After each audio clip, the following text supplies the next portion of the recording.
여러분 안녕하십니까. 새해 날이 왔습니다. 기어코 왔습니다. 3월 11일 새벽 전우책입니다. 그런데 이 원고를 쓰고 있는 시간은 3월 10일 밤입니다. 전우책입니다. 대한민국 제20대 대통령에 윤석열 후보가 당선됐습니다.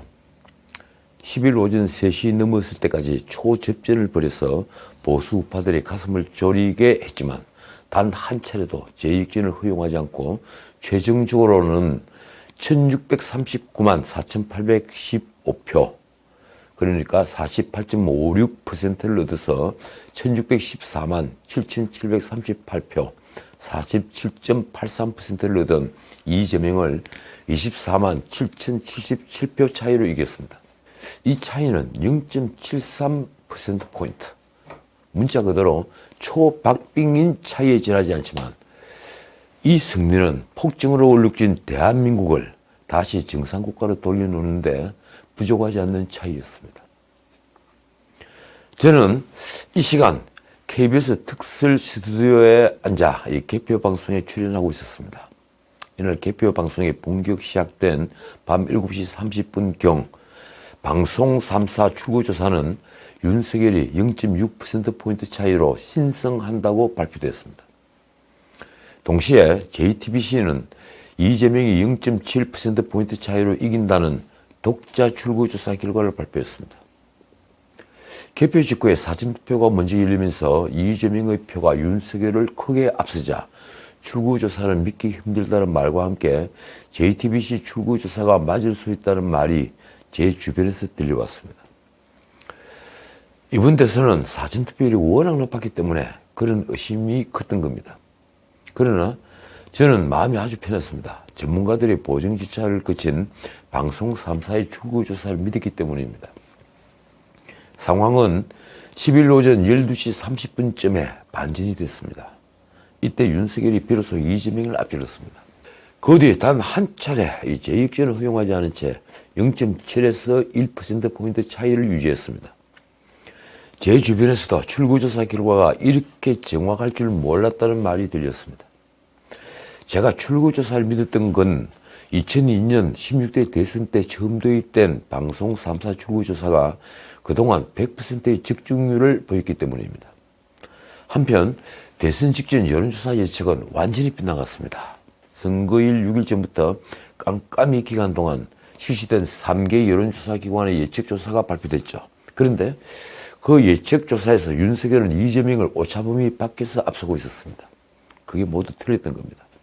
한국갤럽은 7일과 8일 이틀간 조사에서 윤석열 46%, 이재명 40%라고 예측을 했고, 같은 기간 리서치 뷰는 윤석열 52.1%, 이재명 44.5%, 그리고 리얼미터는 7, 8일 모두 윤석열이 이재명을 4.7%포인트, 3.1%포인트 앞선다는 결과를 발표했습니다. 그런데 이 예측은 모두 틀렸던 겁니다. 이렇게 박빙이 될 줄을 아무도 몰랐습니다. 다시 한번 대선 과정을 되돌아보겠습니다. 이번 선거는 역대 최악의 비호감 대선이었습니다. 양진영 후보 둘 다 적자가 아니었습니다. 보수 야당은 적폐청산으로 초토화가 된 진영이 회복되지 않았고 후보로 낼 만큼 대중적 신뢰를 구축한 사람이 없었습니다. 인물이 없었던 겁니다. 결국 보수를 괴멸시킨 적폐수사의 책임자 윤석열을 대안으로 내는 극단적인 선택을 했습니다. 진보좌파는 친문 비문 간 간극이 아주 컸습니다. 그래서 새 인물을 키우지 못하고 민주화 출신도 아니며 운동권 출신도 아닌 이재명을 후보로 냈습니다.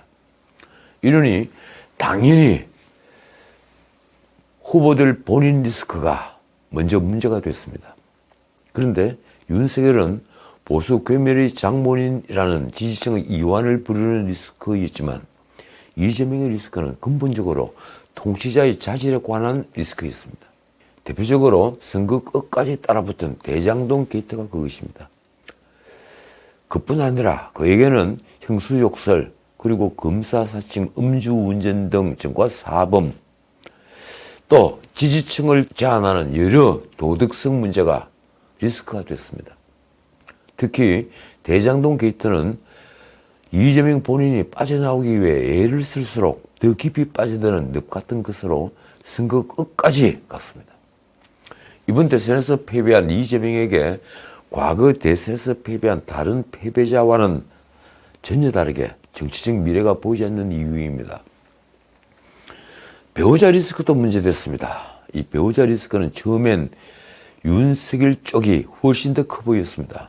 윤석열이 아내 김건희에게는 줄리 의혹부터 허위 이력, 그리고 부실한 학위 논문, 또 무속 논란에다가 이 주가 조작 범죄 연루 의혹과 그리고 어머니와 연관된 잡음이 따라 붙었습니다. 민주당은 이를 본부장 리스크라고 부르며 맹공했지만 그런데 시간이 흐를수록 그 효과가 줄어들었습니다. 이재명 진영은 여기서 또 하나의 악수를 뒀습니다. MBC가 공개한 김건희 녹취 파일이 그것입니다. 그 녹취 파일은 다들 아시는 바처럼 반 윤석열 진영 유튜버인 서울의 소리와 열린공감TV 두 곳의 합작품입니다. 문제는 서울의 소리 직원이 미끼를 던진 뒤에 이에 속은 김건희와 장기간 나눈 전화사담을 녹음한 것이 누가 보더라도 공작으로 비친 것입니다. 그리고 그 내용은 사실 별 것이 없었습니다. 그래서 역풍을 불렀습니다. 이때부터 윤석열은 이재명에게 확실한 우위를 차지했습니다. 말하자면 이재명 진영으로서는 최악의 한 수를 두었던 것입니다. 반면 그 얼마 뒤 터진 김혜경의 법과 소고기 사건은 달랐습니다. 김혜경은 이재명이 변호사 시절부터 데리고 있던 5급 어공, 그러니까 어쩌다 공무원이 된 배소연을 종처럼 부렸고 그 배소연은 7급 공무원을 또 종처럼 부렸습니다. 문제는 경기도 공무원들이 업무 추진비 법인카드로 소고기는 물론 이 맛집의 온갖 먹거리와 그리고 성묘 제물과 이 욕실의 에르메스 로션까지 챙겼다는 것입니다.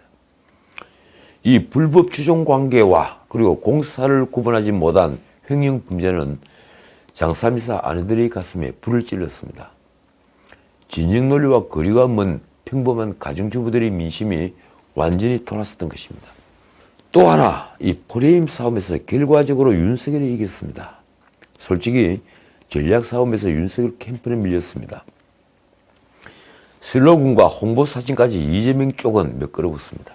그런데 이재명 쪽은 처음에 이번 대선이 정권 교체냐 정권 유지냐 하는 싸움이라는 것을 간과했습니다. 정권 교체는 무너진 중산층과 세금 수탈에 시달린 상위층 그리고 일자리를 잃은 하위층의 열망이었습니다. 그러니까 상위층, 중산층, 하위층을 가리지 않고 가지고 있었던 분노였던 겁니다. 그래서 대선 기간 내내 정권교체 열망이 53%에서 54%를 유지하는 폭발성을 보여줬습니다. 많이 올라갈 때는 60%까지 올라갔습니다. 마치 시대정신 같은 도도한 메인스트림이었던 것입니다. 이를 관과한 이재명은 유능과 무능이라는 프레임을 들고 나왔습니다. 자신은 유능하고 윤석열은 무능하다. 제대로 된 슬로건조차 내지 않은 윤석열에 비해 이 프레임은 지지층을 끌어모으는 성과를 냈지만 한편 대장동 리스크를 안고 있는 이재명이 유능 프레임을 들고 나온 것은 분명 실책이었습니다. 그렇습니다. 이번 대선은 처음부터 후보 이념이나 정책보다 정권 교체냐 정권 유지냐 이 화두가 선거판을 지배한 선거였습니다. 어지간한 정책은 파묻혔습니다. 정권교체 열망은 캠페인 내내 문자 그대로 열망이었습니다. 그만큼 문재인 정권의 폭주는 깊은 상처를 남겼던 것입니다. 예컨대 박근혜 정권 엘리트들을 멸문지화로 내몬 적폐청산이 그랬습니다. 죽은 분이 5분이죠. 다시 말씀드리지만 무너진 자영업자들과 붕괴된 중산층이 그랬습니다. 말하자면 일자리를 잃은 서민과 빈곤층, 종부세 등 세금 수탈에 지친 가진 자들의 분노는 정권교체라는 프레임을 강고하게 만들었습니다. 이들은 재정으로 각종 수당을 주겠다는 식의 이재명표, 포퓰리즘을 외면했습니다. 그 점은 지난 총선과는 확연하게 다른 풍경입니다. 이런 대중의 분노 키워드는 집값 그리고 일자리입니다. 이 둘이 문재인의 가장 큰 실정입니다. 특히 집값은 지난 총선 때 민주당이 얻었던 180석이 낳은 오만이 부른 것이며 무엇보다 문재인이 반드시 잡겠다고 수차례 공언을 한 것입니다. 민주당은 절대 다수의 의석으로 임대차 3법을 밀어붙였고 법안 상정 48시간이 안 돼, 그러니까 만 이틀이 안 돼, 이를 시행할 정도로 폭주했습니다. 그때 원내대표였던 김태년은 주먹을 흔드는 제스처로 기쁨을 나타냈죠.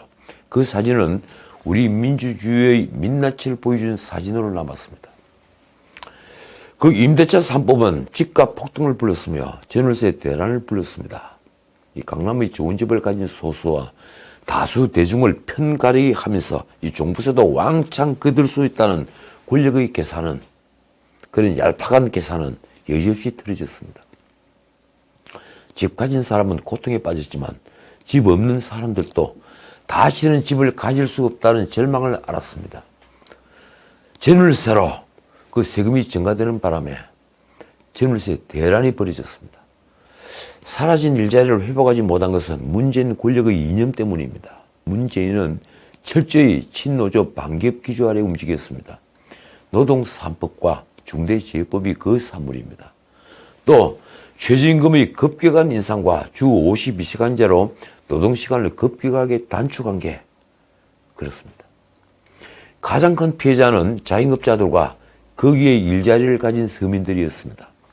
노동 유연성이 최악인 상황에서 기업은 노동 친화적 투자를 할 수 없었던 것입니다. 그래서 양질의 일자리는 속절없이 사라졌습니다. 그 일자리가 무려 200만 개가 넘습니다. 또 하나 이번 대선의 특징이라면 세대 간 대결입니다. 2030과 4050 그리고 6070은 확연히 구분됐습니다. 2030은 무너진 재정이 자신들이 갚아야 할 빚이라는 것을 잘 압니다. 이재명의 기본소득에 그들이 가장 크게 반발한 이유입니다. 조국 사태는 문재인 정권이 다 하도록 부담이 됐습니다. 권력자가 권력으로 권력을 자식들에게 물려주는 편법은 2030에게는 구역질 나는 불공정의 상징입니다. 이재명은 캠페인 과정에서 조국과 절연했지만 2030을 그의 편으로 끌어들일 수는 없었습니다. 청년 기본소득 그리고 기본주택, 기본금융은 오히려 얄팍한 장꾀처럼 비칠 정도가 됐습니다. 만약 국민의힘이 젠더 문제를 대선 이슈로 만들지 않고 여성가족부 폐지, 7자 공약으로 끝내고 이 작은정부 구현에 포커스를 맞췄다면, 그리고 양성평등위원회 설치로 방향을 틀었다면 윤석열은 2030의 더 큰 지지를 받아 넉넉하게 이재명을 이겼을 것입니다. 다음으로 짚을 것은 안철수와의 단일화 문제입니다. 솔직히 단일화는 늦어도 너무 늦었습니다. 그러면서 이재명 진영의 결집을 불렀습니다. 높은 사전투표율은 처음엔 단일화의 반작용처럼 보였을 정도입니다. 사전투표율이 선거권자 50%를 훌쩍 넘은 전남은 물론 50% 가까운 전북과 광주는 실제 진보 좌파가 결집한 것입니다. 그러나 이런 결집이 본투표에서 반대 진영의 결집을 불렀습니다. 물론 사전투표율이 높은 데에는 오미크론의 확산도 한몫했습니다. 솔직히 말해 단일화는 이재명의 최종적인 승리를 막는 안전장치 역할을 톡톡히 했습니다. 그건 우리 모두 인정해야 합니다. 적어도 이재명이 외친 통합정부론을 안철수가 빠짐으로써 세계 발행 사기성 구호처럼 보이게 했기 때문입니다. 어쨌든 윤석열이 이겼고 우파가 이겼습니다. 관권 선거, 금권 선거를 이기는 거대한 승리입니다. 어제죠. 그러니까 이 원고로서는 오늘입니다. 청와대 박경미 대변인은 문 대통령의 메시지를 전하면서 참지 못하고 울었습니다. 아마 분함을 참지 못한 눈물일 것입니다. 그런데 이런 자가 절대 군주 같았던 문재인의 대변인이었습니다. 정치 중립을 지켜야 할 청와대의 대변인 말입니다. 그러니 청와대가 선거 중립을 말한다는 것 자체가 난센스입니다. 어쨌든 자유민주주의 진영은 이겼습니다. 우리는 이제 자유를 지킬 수 있게 되었고 헌법을 지킬 수 있게 되었습니다.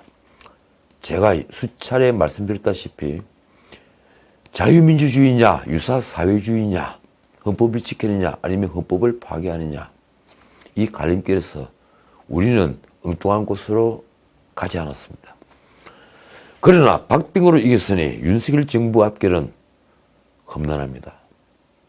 민주당은 절대다수의 의석으로 허니문 기간조차 허용하지 않으려 들 것입니다. 선거에 패배했으니 속으로 분노를 안고 있겠죠. 앞으로 어떤 일이 벌어질까요? 윤석열 당선인은 협치를 말했습니다. 물론 지금 말입니다. 그러면서 기자들이 첫 질문으로 대장동 게이트 수사를 묻자 그는 오늘은 그 말을 할 때가 아니라면서 피해갔습니다. 그러나 대장동 게이트와 법인카드 소고기 사건 그리고 성남FC 사건 등 검찰의 수사는 앞으로 여야 관계에 엄청난 파장을 부를 것입니다. 그런데다 윤석열 당선인과 국민의힘으로서도 정계 개편의 유혹을 외면하기가 쉽지 않을 것입니다. 지금의 의석으로 아무도 못할 테니 말입니다. 그 경우 지방선거가 끝난 서너 달 뒤에 올해 가을부터는 정치판의 지형을 바꾸는 회오리 바람이 몰아칠 가능성이 높습니다. 어쨌든 대한민국은 전진해야 합니다. 그것이 더 나은 미래를 설계하고 더 나은 삶을 위해 봉사해야 하는 정치가 할 일입니다. 그런 정치가 없다면 차라리 컴퓨터에 정치를 맡겨놓으면 되겠죠. 우리는 이제 다시 긴장해야 합니다. 가장 들떠있을 때가 가장 취약한 시간이기 때문입니다. 그래도 오늘은 마음껏 즐기십시오. 그리고 안도하십시오. 대한민국은 마지막 순간에 낭떠러지에서 살아남았습니다. 자, 오늘은 여기까지입니다. 저는 오늘부터 다시 윤석열 정권을 비판하는 입장으로 돌아갈 것입니다. 그가 올바른 자유를 추구하고 그 자유에 따르는 책임을 다하는 나라를 만드는지 제 나름대로 감시하겠습니다. 국민의힘의 웰빙 체질과 온실 속 화초 같은 그들이 비겁함을 비판하겠습니다. 어떠한 소명의식도 없이 오로지 입신양명하겠다는 야망으로 나도 보수라고 외치는 정치 낭인들을 편들지 않을 것입니다. 제가 권력을 비판하는 것은 자유를 지키고 더 나은 세상으로 향하는 지름길인 것을 알기 때문입니다. 새 세상을 위해 필요하다면 저는 지금부터 무엇이든지 하겠습니다. 지금까지 전우책이었습니다.